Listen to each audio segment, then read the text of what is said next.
شروع کرتا ہوں اللہ تعالیٰ کے نام سے جو بڑا مہربان نہایت رحم والا ہے۔ حضرت ابو سعید خدری رضی اللہ تعالیٰ عنہ سے روایت ہے کہ وہ رسول اللہ صلی اللہ علیہ وآلہ وسلم کی خدمت میں حاضر ہوئے اور عرض کیا کہ مجھے بتائیے کہ قیامت کے دن جس کے متعلق فرمایا گیا ہے کہ اس دن لوگ کھڑے ہوں گے رب العالمین کے حضور میں، تو اس دن کس کو کھڑے رہنے کی طاقت اور قدرت ہوگی، اور کون اس پورے دن کھڑا رہ سکے گا، جس کے متعلق قرآن و حدیث سے معلوم ہوتا ہے کہ وہ دن 50,000 سال کے برابر ہوگا۔ رسول اللہ صلی اللہ علیہ وآلہ وسلم نے فرمایا کہ سچے ایمان والوں کے حق میں یہ کھڑا ہونا بہت ہلکا اور خفیف کر دیا جائے گا، یہاں تک کہ ان کے لیے بس ایک فرض نماز کی طرح ہو جائے گا۔ تشریح: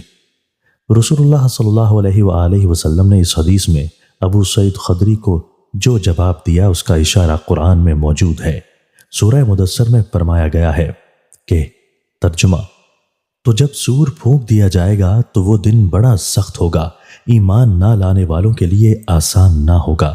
اس سے معلوم ہوتا ہے کہ یہ سخت اور بھاری دن ایمان والوں کے حق میں سخت اور بھاری نہ ہوگا بلکہ آسان اور ہلکا کر دیا جائے گا۔ حضرت عمر ابن شعیب رضی اللہ تعالیٰ عنہ سے روایت ہے، وہ اپنے والد سے، وہ اپنے دادا سے راوی ہیں، رسول اللہ صلی اللہ علیہ وآلہ وسلم نے فرمایا، اپنی اولاد کو نماز کا حکم دو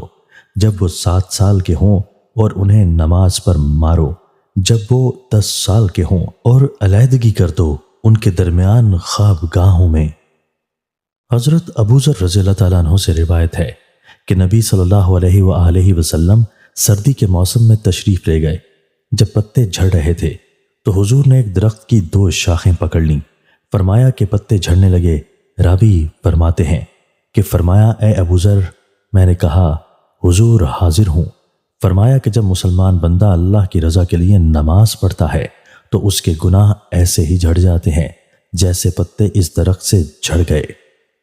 حضرت ابی الدرداء سے روایت ہے، فرماتے ہیں کہ مجھے میرے محبوب نے وصیت کی کہ کسی چیز کو اللہ کا شریک نہ ٹھہراؤ، اگرچہ تم مار ڈالے جاؤ یا جلا دیے جاؤ، اور فرض نماز جان کر نہ چھوڑو کہ جس نے اسے عمدن چھوڑا اس سے ذمہ بری ہو گیا، اور شراب نہ پیو کہ یہ ہر شر کی چابی ہے۔ شیطان سے جیتنے کا نسخہ۔ حضرت سیدنا ابو سعید خدری رضی اللہ تعالیٰ عنہ بیان کرتے ہیں کہ مکی مدنی آقا صلی اللہ تعالیٰ علیہ وآلہ وسلم نے ارشاد فرمایا، پرہیزگاری اختیار کرو، یہ ہر بھلائی کا مجموعہ ہے، اور بھلائی کی بات کہنے کے علاوہ اپنی زبان بند رکھو، کیونکہ اس کے ذریعہ تم شیطان پر غالب رہو گے۔